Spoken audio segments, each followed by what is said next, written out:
Эч кимди алдаган эмес, мамлекеттен 1 сом дагы жеген эмес. Бүгүнкү бийликте отургандар өздөрү саясий куугунтукмузда өздөрүн эсептеп түрмөдө отурганда алар райым дагы сурап чыга албай коюшкан. Алар жеңилдик дагы сурашкан, алар жалдырашкан, бирок бошотулган эмес. Азыр бизге эч кандай маалымат берген жок.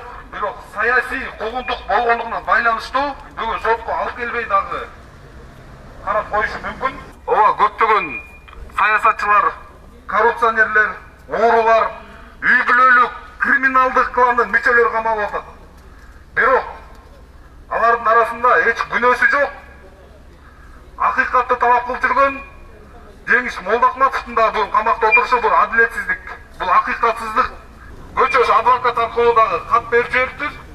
Мен канча болсо да отура берем деди. Мен райым сурабайм деди. Бирок адилеттүүлүктөн, акыйкаттыктан силер тайбагыла деди.